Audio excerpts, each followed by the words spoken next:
Tips of ഇടുക്കിയിലേക്ക് എല്ലാവർക്കും സ്വാഗതം. ഇന്ന് ഞാൻ വന്നിട്ടുള്ളത് കുറച്ച് നല്ല കിച്ചൺ ടിപ്സുകൾ കൊണ്ട് തന്നെയാണ്. അപ്പോൾ നമ്മുടെ എല്ലാവരുടെയും വീട്ടിൽ റേഷനറി കാണുമല്ലോ. അപ്പോൾ റേഷനറി വെച്ച് ചെയ്യാൻ പറ്റുന്ന കുറച്ച് നല്ല ടിപ്സുകളാണ് ഇന്നത്തെ വീഡിയോ. വളരെ യൂസ്ഫുൾ ആയിട്ടുള്ള വീഡിയോ ആണ്. വീഡിയോ എല്ലാവർക്കും ഇഷ്ടമാകുമെന്ന് വിശ്വസിക്കുന്നു. ഇഷ്ടപ്പെട്ടാൽ ലൈക്ക് ചെയ്യാനും ഷെയർ ചെയ്യാനും ചാനൽ ഒന്ന് സബ്സ്ക്രൈബ് ചെയ്യാനും മറക്കരുത് കേട്ടോ. അപ്പോൾ ഞാനിവിടെ കുറച്ച് റേഷനറി എടുത്ത് വെച്ചിട്ടുണ്ട്.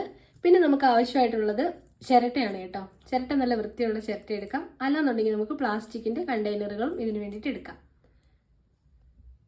ഇനി നമുക്ക് ആവശ്യമായിട്ടുള്ളത് സാമ്പ്രാണിത്തിരിയാണ് കേട്ടോ. ഞാനിവിടെ എടുത്തു വെച്ചിരിക്കുന്നത് 3-in-1 ആണ് കേട്ടോ. നല്ല സ്മെല്ലാണ് ഇതിന്. പ്രീമിയം ഇൻസെൻസ് സ്റ്റിക്സ് ആണ് വേണ്ടത്. അപ്പോൾ അത് നമുക്ക് ഒരു 3-4 എണ്ണമൊക്കെ ആവശ്യമായിട്ടുണ്ട് കേട്ടോ. അപ്പോൾ അതാ നല്ല മണമുള്ള സ്റ്റിക്കുകളാണ്. ഞാനിവിടെ ഒരു 3 എണ്ണമാണ് ഇതിന് വേണ്ടിയിട്ട് എടുക്കുന്നത്.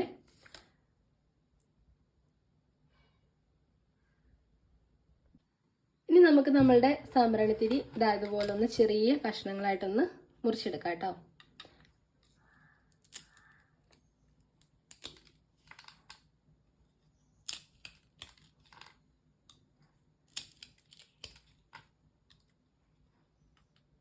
നമ്മളുടെ അലമാരിയിലുള്ള ആ തുണികളിലകത്തൊക്കെ ഉള്ള സ്മെല്ലൊക്കെ പോവാനും അതുപോലെ തന്നെ നല്ല പുതുമയുള്ള സ്മെല്ല് നമ്മളുടെ റൂമിൽ നിറയ്ക്കാനും ഒക്കെ ഈ ഒരു ടിപ്പ് നിങ്ങളെ ഒരുപാട് സഹായിക്കും കേട്ടോ. എല്ലാവരും ട്രൈ ചെയ്ത് നോക്കുക. അപ്പോൾ ഞാനിവിടെ എടുത്തിരിക്കുന്നത് 3 എണ്ണമാണ്. ഇതുപോലെ ഒന്ന് മുറിച്ചിട്ട് കൊടുക്കാം. ഇനി നമുക്ക് ചെയ്യാനുള്ള കാര്യം എന്ന് പറഞ്ഞിട്ടുണ്ടെങ്കിൽ നമുക്ക് നമ്മളുടെ ചിരട്ടയൊന്ന് വൃത്തിയാക്കി എടുക്കാം. അതിൻ്റെ നാരൊക്കെ ഒന്ന് പറിച്ച് കളഞ്ഞിട്ടുണ്ട് ഞാൻ.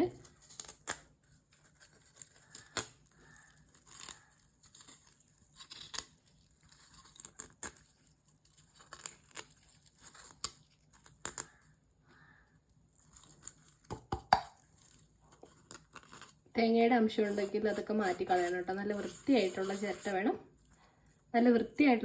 വേണം. നമുക്ക് ഇതിന് വേണ്ടിയിട്ട് എടുക്കാനായിട്ട്.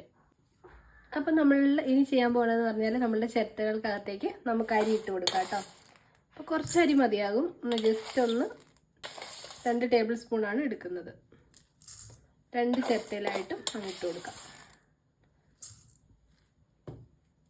ഇനി നമ്മൾ നേരത്തെ റെഡിയാക്കി വെച്ചിരിക്കുന്ന നമ്മളുടെ ആ ഇൻസ്റ്റൻറ്റ് സ്റ്റിക്സ് ഉണ്ടല്ലോ, അതും കൂടെ അങ്ങ് ഇട്ട് കൊടുക്കാം കേട്ടോ. അതിന് മുകളിലായിട്ട്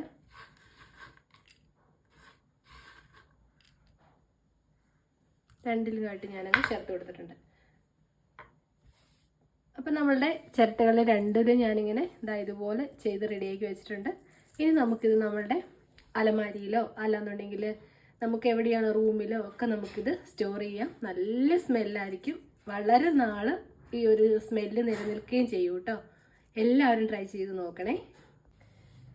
പിന്നെ നമുക്കിത് നമ്മളുടെ ബാത്റൂമിൽ യൂസ് ചെയ്യാം. നമ്മുടെ ബാത്റൂമിൽ റൂം ഫ്രഷ്നറായിട്ട് ക്ലീനിങ് ചെയ്ത് കഴിഞ്ഞിട്ട് നമുക്കിതുപോലെ ഒരെണ്ണം വെക്കുകയാണെങ്കിൽ നല്ല സ്മെല്ലായിരിക്കും കേട്ടോ. അപ്പോൾ നമുക്ക് ബെഡ്റൂമിൽ ചെയ്യാം, ബാത്റൂമിൽ വെച്ച് കൊടുക്കാം, പിന്നെ നമ്മളുടെ കബോർഡുകൾക്കകത്തൊക്കെ വെച്ച് കൊടുക്കാം.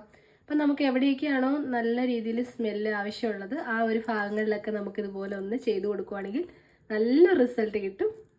വീഡിയോ എല്ലാവർക്കും ഇഷ്ടമായിട്ടുണ്ടാകുമെന്ന് വിശ്വസിക്കുന്നു. ഇഷ്ടപ്പെട്ടാൽ ലൈക്ക് ചെയ്യാനും ഷെയർ ചെയ്യാനും ചാനലൊന്ന് സബ്സ്ക്രൈബ് ചെയ്യാനും മറക്കല്ലേ. മറ്റൊരു നല്ല വീഡിയോയുമായി മറ്റൊരു നല്ല ടിപ്പുമായി വീണ്ടും കാണാം. Thank you for watching.